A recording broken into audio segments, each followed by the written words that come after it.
Have you ever felt like you're constantly juggling, trying to find that perfect, mythical work-life balance, and no matter what you do, you just feel like you're failing at everything? Yeah, you are definitely not alone. But what if the goal itself is the problem? Okay, let's get into it, because there's a much better and honestly, a much more fulfilling way to think about all this.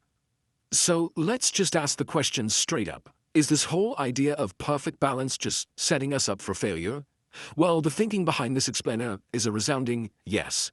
This endless quest to have life perfectly divided, work on one side of the scale, life on the other, it usually just leads to a ton of stress and guilt. And this slide just nails the difference. On the left, you've got the myth, balance. This rigid idea of a perfect equilibrium, some kind of magic 50-50 split that never actually happens. But on the right, that's where we're headed. Harmony. See, it's not about a perfect ratio. It's about finding a rhythm that feels right for you. It's all about personal alignment. Okay, so we're officially leaving that old myth behind. Let's dive into the solution. Work-life harmony.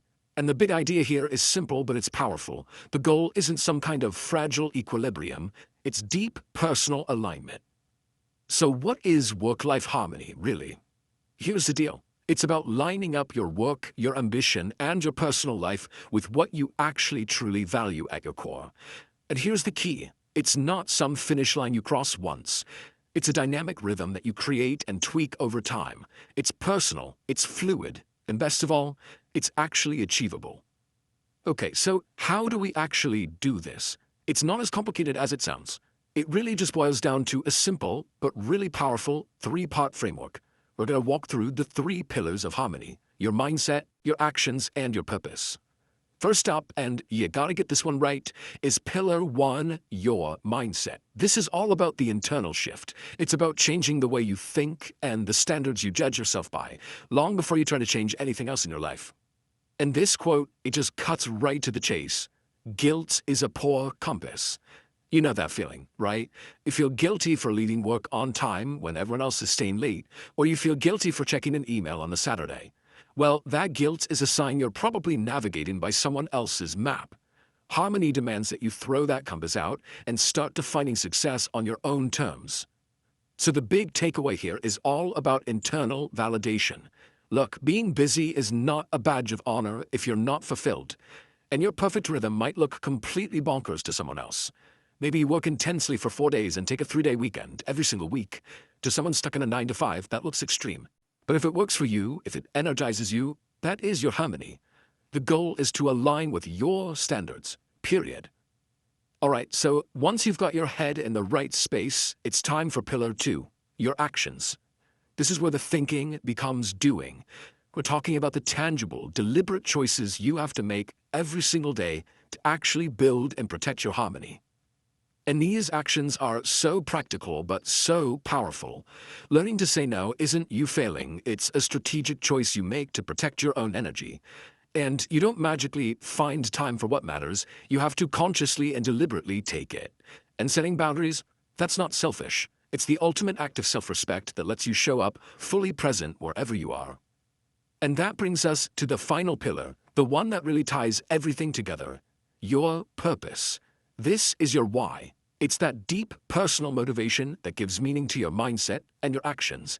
It's the engine that's going to drive your choices when things get tough.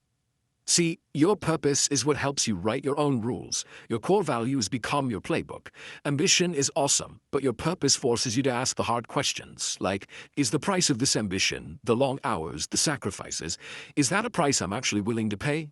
It all comes back to finding what feels right for your life, not what looks right to everybody else. Oh man, this right here is a total game changer, especially for anyone who's driven by purpose. This is a direct challenge to that whole culture of busy for the sake of busy. It's not about how long you're chained to your desk, it's about what you actually accomplish while you're there. The value is in the results, not the time you clock. And this chart just lays it out perfectly, right? You can work a ridiculous number of hours and have very little impact to show for it. Or you can work fewer but much more focused hours and achieve something truly significant. Real harmony isn't found in being busy, it's found in being effective.